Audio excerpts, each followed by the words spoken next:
बिस्मिल्लाहिर्रहमानिर्रहीम। अस्सलाम वालेकुम स्टूडेंट्स, कैसे हैं आप सब? ठीक है, उम्मीद करता हूँ ठीक हो। तो फर्स्ट ईयर आज हमने अपने चैप्टर 4 को कंप्लीट करना है। ठीक है, कल हम उसके एक्सरसाइज के शॉर्ट करेंगे और न्यूमेरिकल और चैप्टर हमारा फिनिश हो जाएगा। वैसे ओवरऑल चैप्टर हमारा आज फिनिश हो जाएगा। लास्ट टॉपिक है, ठीक है बेटे। जो आज का पहले टॉपिक आता है उसका नाम है बेटे law of conservation of energy. अगर आप कोई और प्रीवियस टॉपिक चैप्टर 4 का समझना चाहें तो आप मेरी 11th class physics topic wise में उसको स्टडी कर सकते हैं। इसी तरह चैप्टर 1, 2, 3 का भी कुछ समझना हो वो भी उस प्लेलिस्ट में मौजूद है। ठीक है बेटे, हाँ जी। और अगर आपने एक्स्ट्रा अदर कोई और टॉपिक समझना है तो वो आप कमेंट सेक्शन में बता सकते हैं। ओके बच्चे, हाँ जी। चलें वीडियो को स्टार्ट करते हैं। और अगर अभी तक आपने मेरे चैनल को सब्सक्राइब नहीं किया तो जल्दी से सब्सक्राइब करते हैं, ठीक है।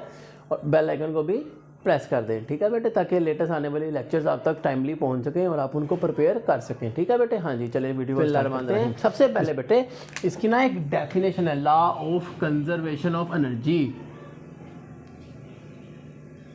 डेफिनेशन कह लें, स्टेटमेंट कह लें, ठीक है, हाँ जी। तो इसकी डेफिनेशन कुछ इस तरह कहता है कि एनर्जी नाइदर डिस्ट्रॉयड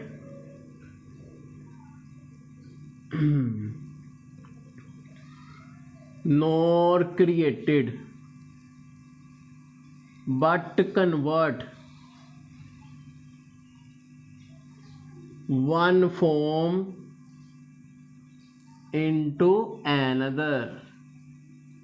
कि एनर्जी ना तो डिस्ट्रॉय होती है ना ही क्रिएट होती है, बल्कि एक फॉर्म से दूसरी में कन्वर्ट होती है। ठीक है बेटे, बात समझ आई आपको? हाँ जी। अब इसकी एक एक्सप्लेनेशन करते हैं।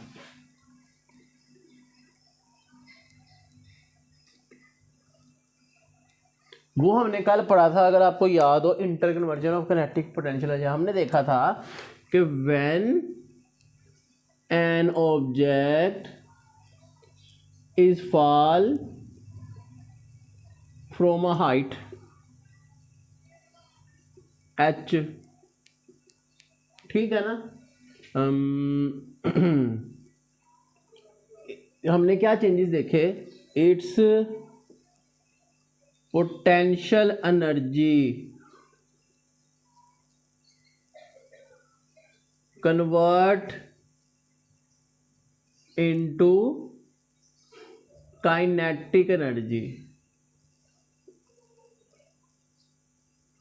लेकिन बट ओवरऑल एनर्जी जो हमने फाइंड की थी वो क्या थी? कांस्टेंट थी। ठीक है बेटे, उम्मीद है समझ आई होगी। कि हमने, आपको याद हो कि हमारे पास ना इस तरह 3 पोजीशन थी। ये एक ऑब्जेक्ट था मैस, ये पोजीशन ए थी, ये हमने पॉइंट बी बोला था, हमने ये कहा था ये पॉइंट सी है, यहाँ से यहाँ तक हमने कहा था हाइट h है, जिसको हमने h1 भी बाद में कहा था, और हमने कहा था कि यहाँ से यहाँ तक हाइट h2 है। ठीक है ना, हाँ। तो अब देखिए उसमें चेंजेस आ रहे हैं बेटे। तो इस तरह हम क्या बोलेंगे कि जब यहाँ से यहाँ फॉल किया इसको हाइट से, तो उसमें क्या है कि यहाँ पोटेंशियल एनर्जी थी, यहाँ हमारी काइनेटिक एनर्जी थी। तो हमने देखा कि काइनेटिक एनर्जी पोटेंशियल में कन्वर्ट हो रही है। तो लेकिन ओवरऑल कांस्टेंट आंसर, हमने तीनों आंसर सेम निकाले थे, तीनों पोजीशन ए बी सी पे।